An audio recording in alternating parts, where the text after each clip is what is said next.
Muchas gracias, Daniel. Ahora vamos a continuar con el momento que también muy esperado. Les comento que vienen las preguntas y vienen las respuestas, por supuesto, de los tres disertantes, a quienes obviamente invitamos y agradecemos esta participación del día de hoy. Les voy a contar, por ejemplo, que del otro lado de la pantalla hay gente conectada de buena parte del país, desde la ciudad de Buenos Aires, la provincia de Buenos Aires, Entre Ríos, de Catamarca, de Chaco, de Santa Fe, de Córdoba, de San Luis, de Salta, de Misiones, de Jujuy, de Mendoza, Tierra del Fuego. Y no solamente es una transmisión federal, sino también internacional y del Mercosur, porque también hay gente conectada de Uruguay, Paraguay y Perú. Así que, bueno, una linda jornada para hablar de ganadería y ya vamos a dar comienzo a las preguntas y las respuestas, que es lo más interesante de la cuestión. Vamos a comenzar con Federico Ciarreta. ¿Te parece, Federico? Vamos nomás. Bueno, muy bien. Hay una pregunta que llega de parte de Ignacio y pregunta, dice, ¿esta opción de inicio de pastoreo la recomiendan en un verdeo de ryegrass tipo Bill Max con una disponibilidad inicial de unos 1000 kilos en esta época con categoría de vaca de cría? En general, digamos, la recomendación cuando pasamos a verdeos, el primer pastoreo, cambia un poco el foco o el objetivo. Puntualmente en verdeo lo que buscamos, más que formar una estructura de planta o de cultivo, lo que buscamos es maximizar las tasas de crecimiento, ¿no? Entonces, lo que dijimos, digamos, de entrar tan anticipado para mejorar el macollaje, la entrada de luz y demás, para verdeos puntualmente no se tendría en cuenta este aspecto, sino que buscamos mejores acumulados, maximizar la tasa de crecimiento en esta época del año que está muy relegada por el tema de temperatura, y entonces, digamos, la disponibilidad puede ser de 1800, 2000 kilos de materia seca total, como para entrar a pastorear, y no tan anticipado como hablamos hoy de pasturas base de gramíneas templadas, que podríamos entrar antes, fundamentalmente pensando a largo plazo, ¿no? No solamente ese primer pastoreo, sino pensando en la primavera y tener una estructura de planta y una producción forrajera más continua. Entonces, lo que hablamos vale puntualmente para verdeo. En ryegrass cambia un poco el objetivo principal. Bien, bueno, ya que arrancaste hablando, Federico, voy a hacerte otra pregunta que nos ha hecho Flor, y que dice, no me quedó claro si la combinación de dos cultivares es en distintos lotes o mezclado en la misma pastura. Puntualmente, en el ejemplo graficado, lo que hablamos es a nivel sistema. Entonces, la conjugación de cultivares, uno más temprano con mejor producción de invierno y otro por ahí más tardío con producción más extendida, lo estábamos pensando en dos lotes distintos. Entonces, vos entrás en los primeros pastoreos después de la salida del invierno, en aquel cultivar más precoz o más invernal, ¿no? Y a medida que seguimos la vuelta de pastoreo, los vamos para los demás recursos forrajeros que por ahí tienen producciones más tardías. Eso, digamos, como base. Pero también a veces recomendamos, o se pueden, digamos, conjugar dentro de un mismo lote, dos mezclas de festucas, por ejemplo.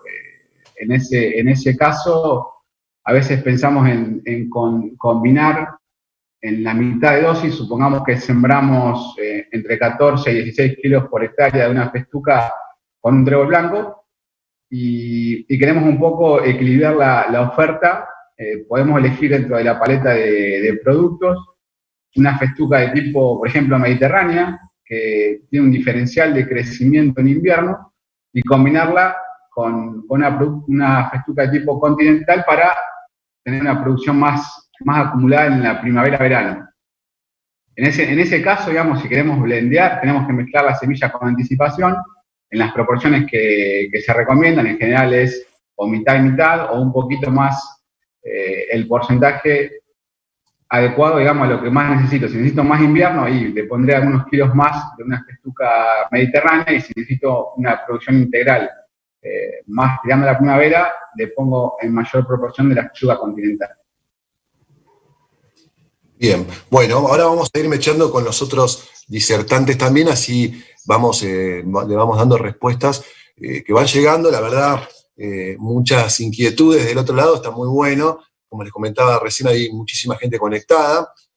Así que ahora vamos a Julián. ¿Cómo anda, Julián? Buen día. ¿Qué tal? Buen día. Bueno, Julián, acá tenemos una pregunta de Omar, que te pregunta específicamente qué porcentaje de productores ganaderos realiza mediciones de producción en sus pasturas. Bien, es una pregunta que bastante, sí. La respuesta puede ser bastante diversa en función de dónde están ubicados. Por ahí en esta zona de, digamos, provincia de Buenos Aires, La Pampa o Córdoba, digamos, puede ser un poco más elevado el porcentaje, mismo por la facilidad. Y por ahí cuando nos vamos a zonas más, un poco más hacia el norte, digamos, donde es más complicado por una cuestión de monte, ya está mucho más limitada el porcentaje que lo hace, pero, digamos, hay distintos métodos también de estimación, pero nosotros más o menos tenemos estudiado que no más del 10% utiliza algún método por ahí sofisticado para medir. La mayoría hace la típica estimación visual. Bien. Bueno, aprovechamos, Julián, ya que te tengo acá calentito en la respuesta, para otra pregunta más que te hace Flor. Flor pregunta, ¿la plataforma sugeriría cómo se tienen que pastorear los lotes? ¿Se puede cargar información cuando quiero estar pastoreando cada recurso? Pregunta Flor. Así es, sí, la plataforma está pensada para que en principio registre toda esa información que el productor tiene sobre cada uno de los recursos, disponibilidades y, bueno, y cómo va siguiendo los circuitos, y a su vez brinda algunos parámetros de recomendación para poder asignar la carga o establecer los días potenciales que soporta cada uno de los potreros dentro del circuito. Hay una herramienta que también estamos mejorando, que es lo que es la planificación, para poder armar un balance anual y de esa manera poder diagramar a priori cómo vamos a comer los distintos lotes, si bien luego en la diaria va a sufrir ajustes seguramente, pero por lo menos para organizar la producción. Bien, bueno, le doy también un saludo a Daniel Méndez. ¿Cómo andas, Daniel? Buen día. Hola, Leo, ¿cómo va? Bien, bien, me imagino que fresquito allá en Villegas, ¿no? Sí, acá sí, entre ayer y hoy 2 heladas bastante fuertes, así que llegó el famoso bien. Después del 21 como era de esperar. Bien, bueno.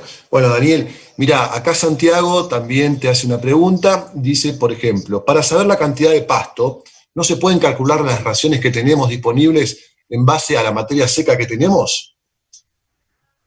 El método de raciones es un método, digamos, bastante antiguo, pero que sirve más que nada para representar lo que ya ocurrió. El tema es que el concepto de ración lleva implícito un sistema de utilización. Es decir, vos calculás las raciones disponibles por cualquier recurso en función al tiempo que lo usas, a la categoría con la cual comiste y a la ganancia de peso que tuviste. Pero generalmente cuando vos estimás esas raciones con Hacienda, que por ahí estuvo, digamos, levemente limitada, para predecir la ganancia de peso o hacer el cálculo del requerimiento de una categoría más exigente, generalmente distorsiona el resultado y nos conduce a un error. Bien, Daniel, bueno, ahora Carlos te pregunta, que también es trascendental para la ganadería, dice, ¿por qué cree que el porcentaje de destete está estabilizado en un 60% hace más de 20 años? Y bueno, si yo supiera eso, estaría grande explicándolo, pero no, hablándolo en serio, seguramente hay una serie de factores, es decir, nosotros como INTA, digamos, hemos tenido permanentemente proyectos, y tanto las universidades también, y asesores, para trabajar en cómo revertir eso. La información técnica existe, y tenemos herramientas como para poder manejarlo. Ahora, el tema es que la cría es una actividad que está relativamente relegada dentro del establecimiento, los productores en su mayoría, por lo menos en la región pampeana, son productores mixtos, con los cuales priorizan algunas actividades por sobre otras. Entonces, cuando uno analiza la eficiencia de la cría, seguramente no es la mejor, pero cuando uno toma la eficiencia global de la empresa, tal vez ese manejo no sea tan inadecuado. Y hay otro componente importante, que es que la ganadería sigue siendo, digamos, la caja de ahorro de los establecimientos. Entonces, muchas veces no nos interesa que ese viento o esa pata que tenemos en el campo produzca lo más que se pueda, porque eso, digamos, tiene ciertas complicaciones operativas y de tecnología de proceso, sino que lo que nos interesa es saber que tenemos determinada cantidad de kilos que podemos disponer de ellos en cualquier momento del año. Bueno, volvemos con Federico Cerreta. Marco te pregunta acá, luego de pastorear una parcela, ¿recomiendan desmalezar bajo o solo una despuntada? Bien, después del pastoreo. Si más o menos uno viene con un buen circuito de pastoreo y entrando, digamos, con no mucha disponibilidad total, digamos, con una biomasa acorde, supongamos que tenga una parcela de 2.800 kilos de materia seca total.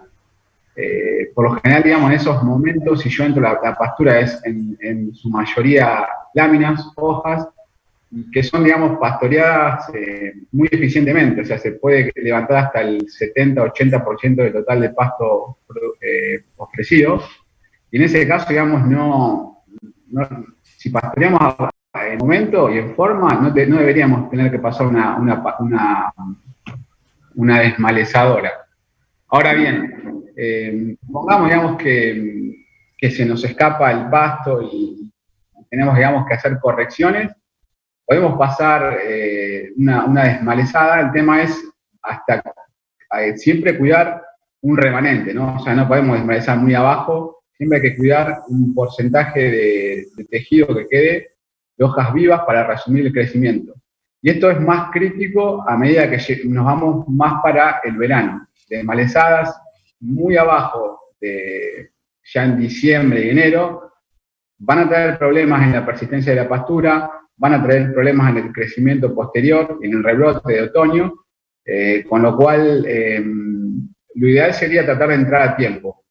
En el caso de que se nos pasen las desmalezadas o incluso los cortes, digamos, de pastura, no lo podemos hacer en enero, hay que hacerlos antes, sobre todo lo que son base de gramíneas templadas. Así que como recomendación, teniendo bien certero la época del año, puedo desmalezar y la intensidad la tengo que regular siempre, dejando más volumen remanente en los periodos donde tengo mucho calor y mucha demanda hídrica, y se puede ir un poco más abajo en la desmalezada en el caso de, no sé, un otoño, por ejemplo. Por ejemplo, salgo del verano con muchas varas y tengo que reacomodar o resetear la pastura para que empiece a producir. Ahí en el otoño, en marzo, por ejemplo, puedo dar una desmalezada un poquito más abajo para acomodarla. Pero bueno, teniendo en cuenta siempre cómo crece y se desarrolla en cada época del año, voy a tener mi estrategia para desmalezarla. Bien. No te pregunté, Federico, ¿dónde estás ahora? En este momento estoy en Chacabuco, provincia de Buenos Aires. Exactamente, muy bien, ahí por el noroeste. Muy bien. Bueno, Federico, te hago una preguntita más que te hago llegar, en realidad, una pregunta más de Flor, quien pregunta cómo se hace el control temprano de floración cuando se combinan dos festucas. Cuando combinas dos festucas, que es el ejemplo, mezclándolas y sembrándolas juntas en el mismo lote, y lo que tenés que optar, digamos, es por un punto intermedio. En general, la diferencia de ciclo entre una y otra no son más de 15 o 20 días, con lo cual, en esa ventana de tiempo, desde que comienza la primera hasta que empieza la segunda, yo debería apuntar mis pastoreos a regular esa inducción floral. ¿Y cómo lo hacemos? Bueno, comiendo en esa ventana quizás un par más de veces de la que haríamos normalmente para un control de un solo genotipo, tendríamos una ventana un poco más extendida de controles. Con lo cual yo optaría, por un término intermedio entre los dos ciclos y mantener la ventana hasta que termine, digamos, el ciclo de floración de las dos. Y después de eso, digamos, en general, si ya controlé bien, a partir de octubre, noviembre, en general vienen buenas producciones de hoja y no tantas de cañas y demás. Recordemos, digamos, como que la festuca requiere dos temas para inducirse, digamos, a floración, que uno es las horas de frío y la ventana, digamos, de horas de luz en el día. Entonces, si ya fueron las horas de fríos, porque ya, digamos, en primavera no tengo ese estímulo para que florezca, los rebrotes posteriores van a ser en su mayoría de hojas y no de tallos florales. Bien. Bueno, ahora vamos a hacer una pregunta a Julián. ¿Cómo andás, Julián? Nuevamente te saludo. No sé dónde estás vos también. Me olvidé preguntarte al principio. Saladillo. Saladillo, muy bien. Mucho bonaerense, muy bien. Todos bonaerenses. Bueno, acá Claudio te pregunta cómo se relaciona, o mejor dicho, cómo se correlaciona la medición de kilos de materia seca por hectárea y la carga de animal. Bien. Bueno, justamente lo que nosotros, o lo que yo trataba de referirme en la presentación, es que hay distintos métodos para medir la disponibilidad, ¿no? Pero a partir de ese dato es que uno puede estimar correctamente la carga instantánea de la parcela, en el caso que uno esté haciendo un manejo, un pastoreo rotativo, o bueno, del potrero en general, ¿no? Con esa disponibilidad lo que uno hace es restarle un remanente, digamos, teórico, que luego se debería ir a comprobar a campo si fue el remanente elegido, ¿no? Y esos kilos de materia seca que están consumibles, digamos, totalmente disponibles, se los divide por el requerimiento del rodeo. Y de esa manera uno conoce justamente la carga. Como decía Daniel en una de esas preguntas, el concepto de ración por ahí a veces se distorsiona porque tenemos categorías con distinto peso y distintos requerimientos, tanto en porcentaje de consumo, bueno, como en, digamos, en requerimientos energéticos también. Hay distintos métodos para poder estimar la carga. El más, digamos, difundido es como un porcentaje del peso vivo, pero luego también se puede, si uno conoce la calidad del forraje que uno tiene, a través de la energía metabolizable, digamos, hacer una cuenta que implique meter la variable de energía dentro de la ecuación. Bien. Bueno, ahora nos vamos virtualmente para Villegas, para una pregunta para Daniel Méndez. José pregunta, ¿puede la restricción en la recría afectar la eficiencia de conversión en la etapa de engorde? Y de eso hay antecedentes, inclusive hay trabajos de INTA de Cuenca del Salado, donde la restricción inclusive de la madre durante la etapa de gestación afecta, digamos, el ciclo productivo de ese fermento, de ese nodillo, en todas las etapas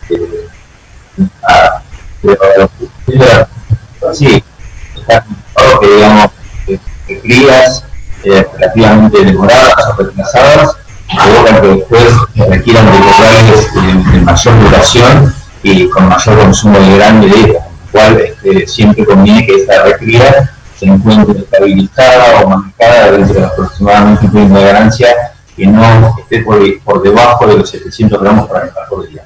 Desde 700 gramos a 900 gramos hay información que indica que ya podemos para lograr una buena recría. Bien, bueno, Daniel, seguimos con otra pregunta que te hacen a vos también, Daniel. Juan la hace, dice, ¿la ganancia diaria de peso en una recría es distinta en una avena versus un raigras? Hay algunas diferencias. Nosotros lo que hemos visto es que manejando la asignación forrajera, nosotros en un verdeo, como puede ser con un raigras, es un verdeo un poco más consciente y un poco más balanceado, nosotros no hemos tenido problemas en obtener esas ganancias de 600 o 150 gramos por animal por día.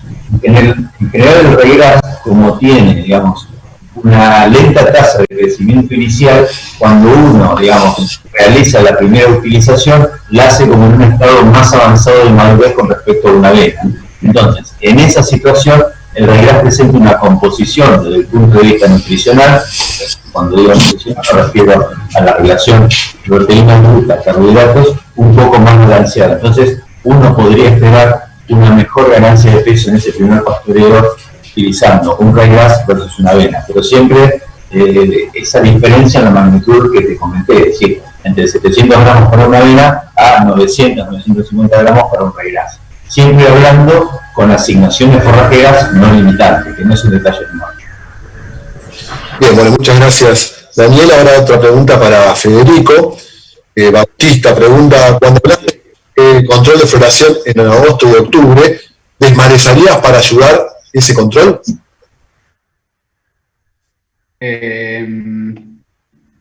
Sí, a veces, digamos, por más, digamos, que tengamos bien armado el circuito de pastoreo y tengamos, digamos, un buen nivel de carga, el pasto de alguna manera siempre se las ingenia para pasarnos y básicamente saltar de una tasa de crecimiento de 10, 15 kilos de materia seca por hectárea en invierno, una de 60, 70, 80, es complicado, digamos, controlar todo lo que es el flujo de pasto y el flujo de floración, por lo cual siempre algún lote va a requerir, digamos, algún reseteo que le llamamos, alguna desmalezada, con lo cual, en el caso que se te haya pasado, podrías pasar una desmalezada, sobre todo pensando de hacerla no ya en primavera y no ya en primavera muy tardía, digamos. Eso es crucial para mantener el ritmo de crecimiento, calidad de la pastura y la persistencia.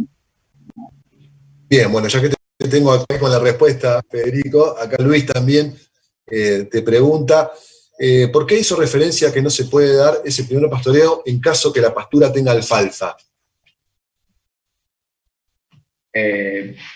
Bien. El caso de alfalfa, para lograr, digamos, una adecuada persistencia y duración, digamos, es crucial que la alfalfa del primer año desarrolle una raíz y corona de buen tamaño y volumen. Básicamente porque la alfalfa, digamos, todo lo que es rebrotes y sucesivos crecimientos, depende mucho de ese tanque de nafta, digámosle, que es la raíz y la corona. Ahí almacena hidratos de carbono y nitrógeno que van a ser crucial para los sucesivos rebrotes. Entonces, si yo afecto la formación de la raíz adelantando el pastoreo en alfalfa, voy a tener repercusiones de que voy a tener digamos, un tanque de combustible mucho más pequeño, ¿no? Y eso va a ser negativo para la persistencia. Lo que se recomienda en general es en la alfalfa demorar lo más posible para desarrollar por lo menos 3 toneladas de biomasa de raíz, que llamamos, digamos, ¿no?, al primer pastoreo.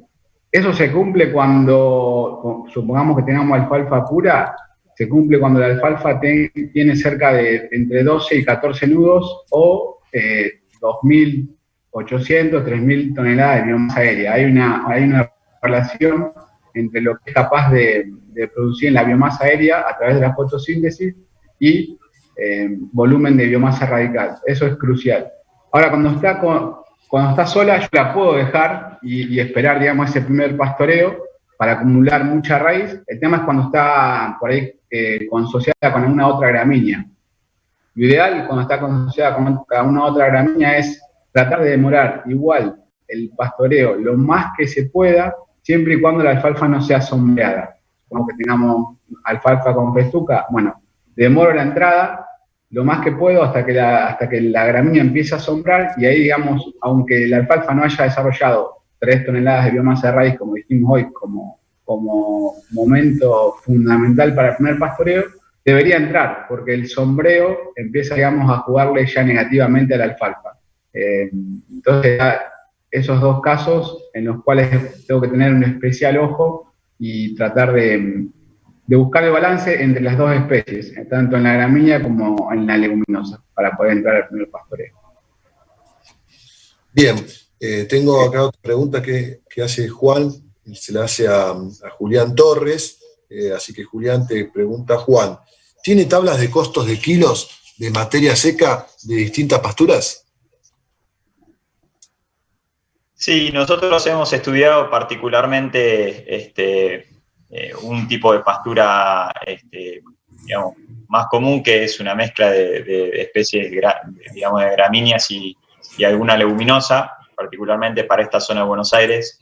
Varía muchísimo, digamos, en función de justamente el porcentaje de utilización, ¿no?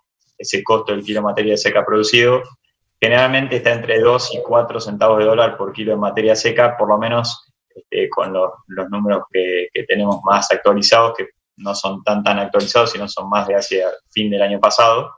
Pero bueno, por supuesto, depende muchísimo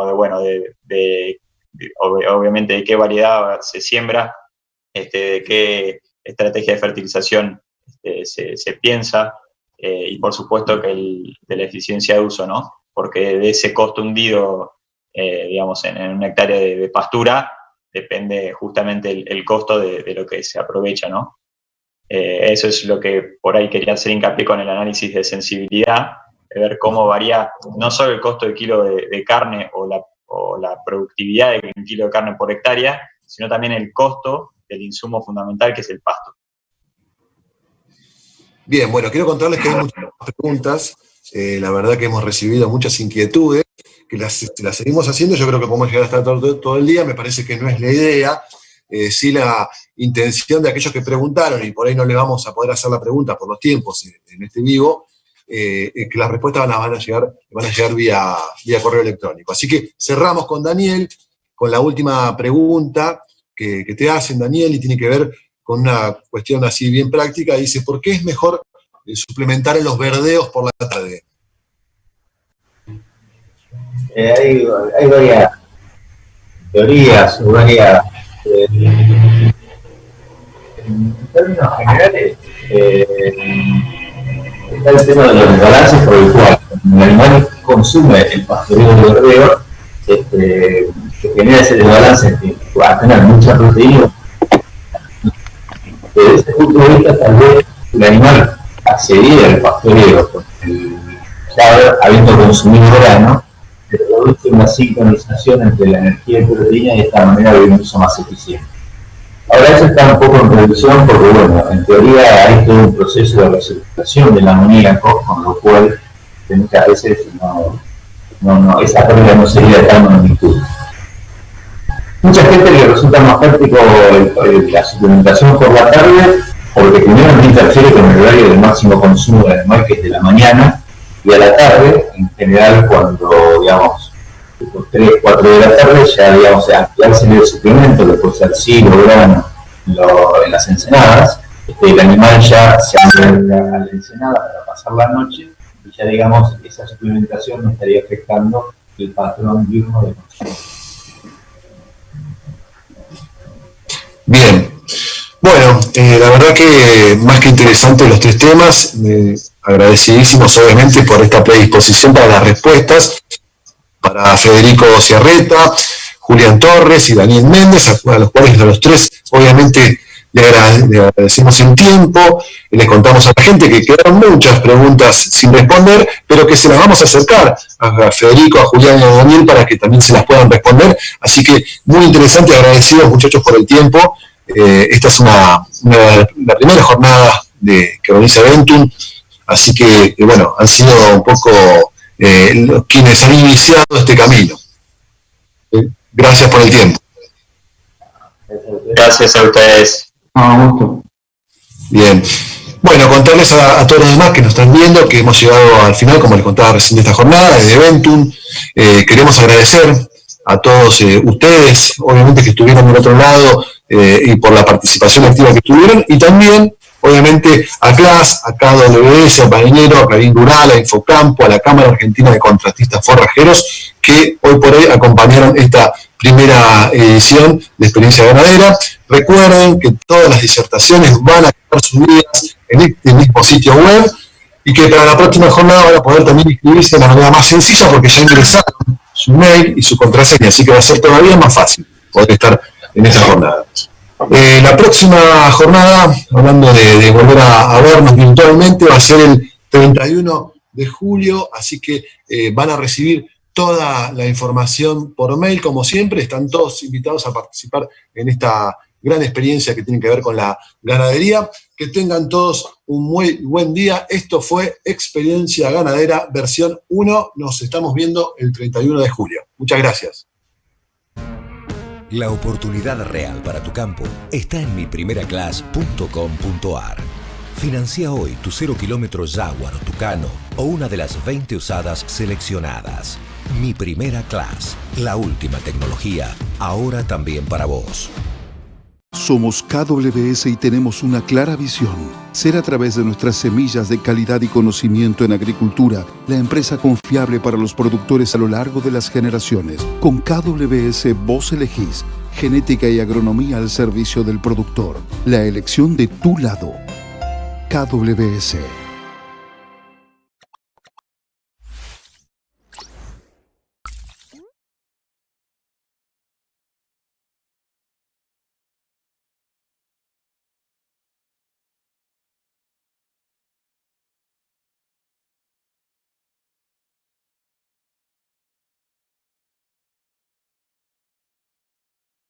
Si estás pensando en realizar un evento, desde nuestra plataforma tenemos la solución.